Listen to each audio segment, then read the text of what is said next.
शास्त्र कहते हैं कि ये संसारी जो विषय हैं उनसे जीव की कभी तृप्ति नहीं हो पाती। देवताओं का राजा इंद्र, उसके पास जब भगवान जी प्रकट होते हैं तो वो कहते हैं वरदान मांगो। तो इंद्र ने प्रभु से भक्ति नहीं मांगी, मुक्ति नहीं मांगी। इंद्र ने कहा प्रभु आप देना ही चाहते हो तो मुझे एक ऐसी सुंदर लड़की दो जो पूरे स्वर्ग में ना हो। सोचिए, ये इंद्र की सोच है। वह स्वयं भगवान से यह वरदान मांग रहा है कि प्रभु आप मुझे वरदान में एक ऐसी लड़की दो जैसी कि पूरे त्रिलोक में ना हो।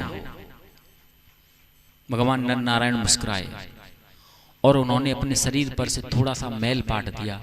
उसमें से एक बहुत सुंदर कन्या उत्पन्न हुई जो कि देवलोक में देवराज इंद्र को दी गई, जिसका नाम था उर्वशी।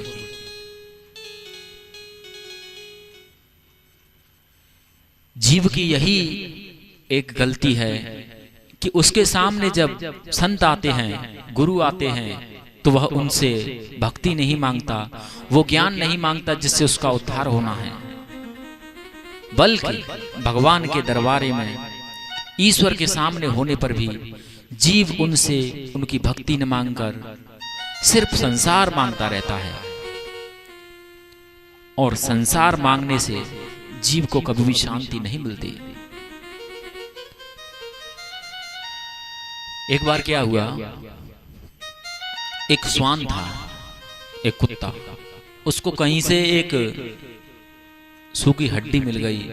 वह उस हड्डी को अपने मुंह में रखकर जोर जोर से चबाने लगा। उस कुत्ते को एक सूखी हड्डी मिल गई, वह उसको जोर जोर से चबाने लगा। उस हड्डी से कुत्ते के मुंह में जो जबड़े थे वो छिल गए और श्वान के खून से वह हड्डी लाल हो गई। सूखी हड्डी में कभी कोई रस नहीं होता, कोई जूस नहीं होता, लेकिन फिर भी वह श्वान उस सूखी हड्डी को चूस रहा है। क्यों? क्योंकि उस श्वान को, उस कुत्ते को ऐसा लग रहा है कि यह जो रक्त निकल रहा है यह उस हड्डी में से निकल रहा है। प्यारे, जिस तरह वो श्वान, वो कुत्ता ये जानना नहीं चाहता कि वो जो खून पी रहा है वो खून उस हड्डी में से नहीं निकल रहा, वह रक्त उसी श्वान का है, उसी के जबड़ों में से निकल रहा है। और कुत्ता अपने ही खून को हड्डी का खून जानकर चूसता है। ठीक उसी प्रकार संसारी जीव जो विषयों में आसक्त रहते हैं, वह सोचते हैं कि हम संसार के विषयों को भोग रहे हैं, परंतु ये सत्य नहीं है। हम और आप संसार के विषयों को नहीं भोग रहे, बल्कि संसार के विषय हमको भोग रहे हैं। हम सोचते हैं कि हमको ये आनंद अपनी इस पत्नी से मिल रहा है, अपने इस पुत्र से मिल रहा है, हमको ये सुख हमारी इस प्रेमिका से मिल रहा है। यह सब हमारा भ्रम है। हमको सुख किसी से नहीं मिल रहा, बल्कि हम अपने ही आप को बर्बाद करके सोचते हैं कि हमें यह सुख दूसरे से मिल रहा है। जिस प्रकार वो श्वान ये जानना नहीं चाहता कि यह रक्त उस श्वान का ही है, हड्डी का नहीं, ठीक उसी प्रकार आजकल लोग विषयों में इतने ज्यादा आसक्त हो गए हैं कि वह ये नहीं जानना चाहते कि सच्चा सुख कहाँ है, सच्चा आनंद कहाँ है। प्यारे, सच्चा सुख, सच्चा आनंद है प्रभु की भक्ति में, कहीं भी नहीं है।